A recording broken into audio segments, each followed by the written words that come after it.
بسم الله الرحمن الرحيم. السلام عليكم ورحمة الله وبركاته. ازيكم يا بنات؟ عاملين ايه؟ وحشتوني كلكم.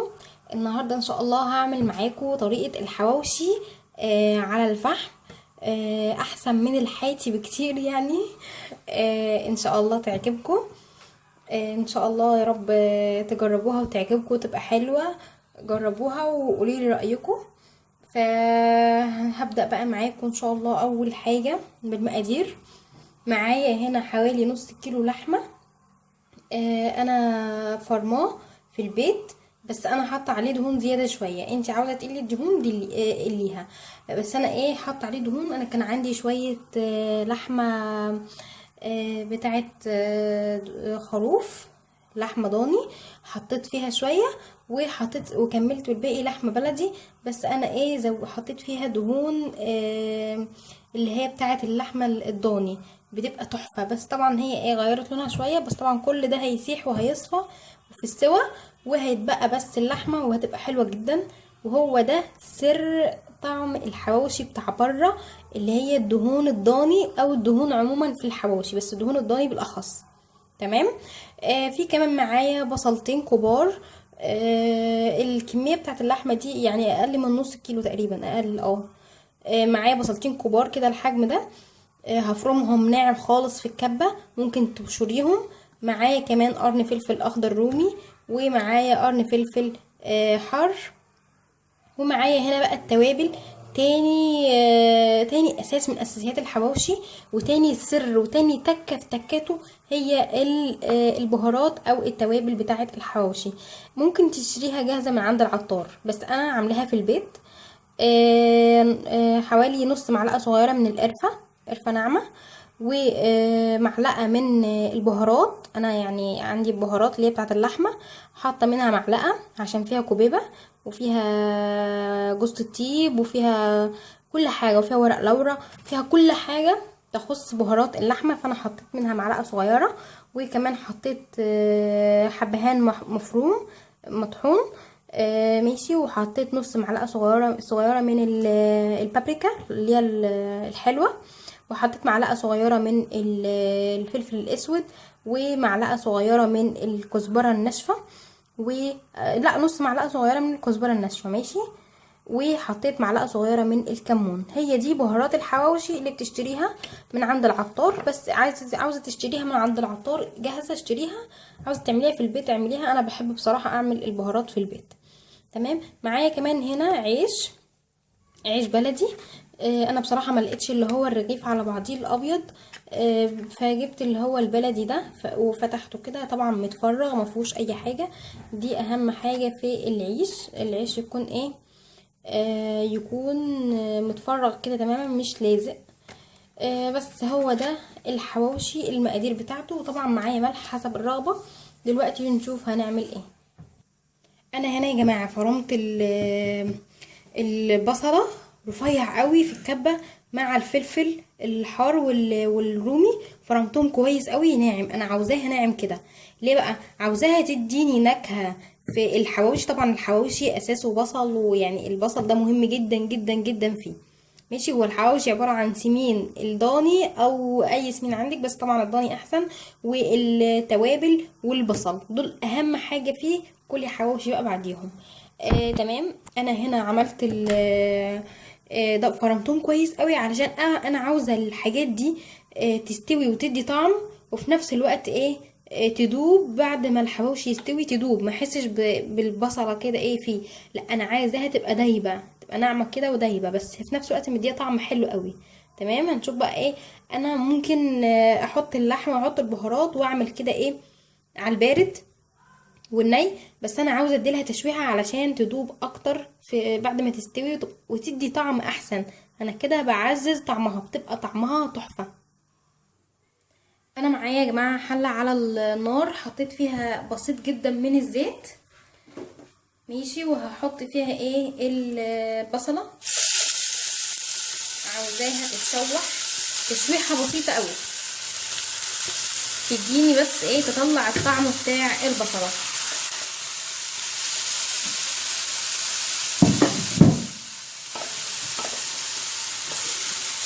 اهو.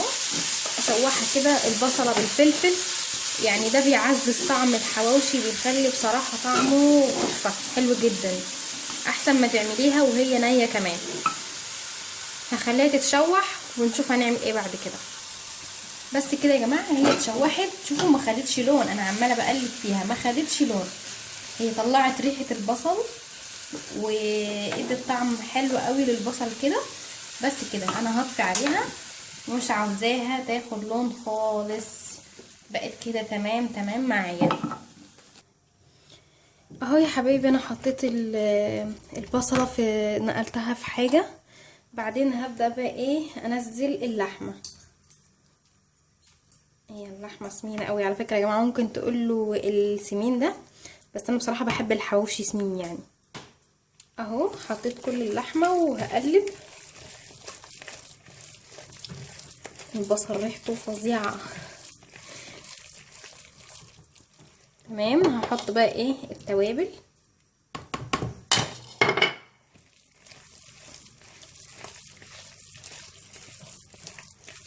واحط الملح، هقلب بقى كويس. طبعا يا جماعه مش عايزه انسى اقول لكم ان انا بعد ما شوحت البصله بدات على طول شغلت النار على الفحم. وانا نزلت قبل كده طريقه ان انتي تولعي الفحم، نزلتها في طريقه شويه الفراخ الشيش على الفحم. ان شاء الله هحط لكم الرابط بتاعها، او هنزل لكم الفيديو على الشاشه في اخر الفيديو ان شاء الله. في كده تلاقي 4 فيديوهات هتلاقيه فيهم ان شاء الله هتلاقيه واحد منهم. تمام، انا كده قلبتها كويس قوي اهي، بقت زي الفل معايا. دلوقتي بقى هبدا اعمل السندوتشات. بصوا بقى، لو معاكي الرغيف كامل يعني اعتبارا مثلا الرغيف ده كامل، بتفتحي من هنا كده تمام، او بتفتحي كده وتحشي عادي جوه. دلوقتي بس هجيب زيت اهو. بصوا المفروض ان انا اعملها لو انتوا عاملين بسمين قليل عن اللي انا عاملاه ده، يعني حاطين نسبة دهون قليلة مش زي ما انا عاملة كده في اللحمة. لو حاطين دهون اقل من كده فتعملوا الرغيف من جوه كده، تملوه كله زيت من جوه كده، كله املوا كله زيت، ومن الجنب ده كده طبعا حطوا نسبة اكبر من كده، بس انا مش عايزة احط كتير عشان ايه انا عندي نسبة دهون كفاية في في الرغيف في اللحمة عفوا. تمام، بس ايه انا هخلي الخطوة دي كده ايه لغاية ما احشي الاول. يجيب معايا كده ايه قطعة لحمة وابدأ احشي كده.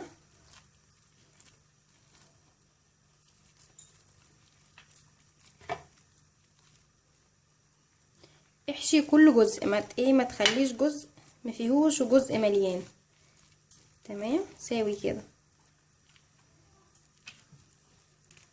انا بحب كمان يبقى الرغيف فيه ايه، يبقى الرغيف مليان لحمه كده يعني، او مليان بالخلطه اللي انا عملتها دي. مش بحبه ايه حاجه بسيطه يعني، بحبه كده يبقى مليان، يبقى غني بالخلطه دي كلها. بس كده حشيت كل الكميه اللي عندي كده. السندوتشات جاهزه على ان ايه اشويها. دلوقتي هتاكد ان الفحم تمام معايا وهبدا اشويها معاكم. انا يا جماعه دلوقتي اتاكدت ان الفحم خلاص تمام كده عمل معايا. هبدا بقى ايه ادهن وش الرغيف كده حبه زيت اهو من الوش ومن الظهر برضو، واعملهم كلهم بنفس الطريقه. تمام، واخدهم بقى ايه على الفحم على طول اهو يا جماعه. الفحم اشتغل معايا، ابدا احط بقى ايه الرغيف كده. تمام، هرصهم بقى كلهم. انا يا جماعه بشوي اخر واحد. بصوا انا بس عاوزه اقول لكم حاجه، انا في طريقه الشوي التانية كنت مشغله المروحه.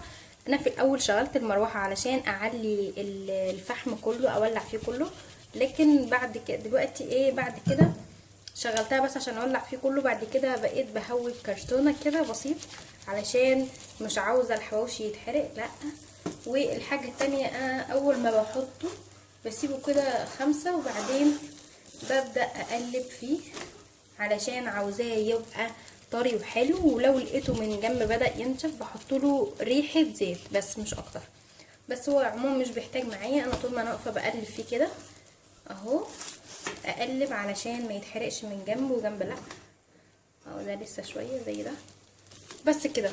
هو ده اللي انا بعمله وبقلب فيه اهو. هوريهولكوا بقى ان شاء الله بعد ما اخلص شويه. اهو يا جماعه بعد ما شويته بصراحه المفروض انه بينزل من على النار من على الفحم يتاكل على طول، بس طبعا دول اللي انا لحقتهم يعني. بصوا هو طري جدا اهو، حلو جدا، وفي نفس الوقت طعمه جميل قوي. انا عاوزه افتح واحد قدامكم.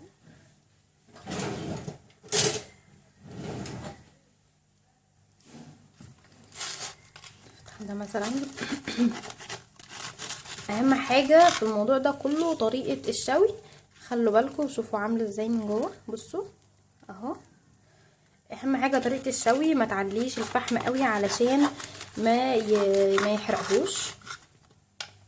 تمام اهو، ده اتحمش مني شويه من هنا بس مش مشكله، هو حلو برضو يعني مش محروق اهو. شوفوا جميل ازاي ومستوي اهو، مستوي قوي.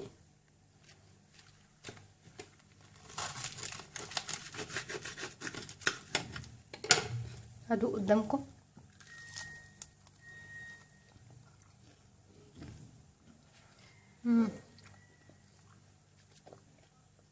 طعمه جميل والله، حلو قوي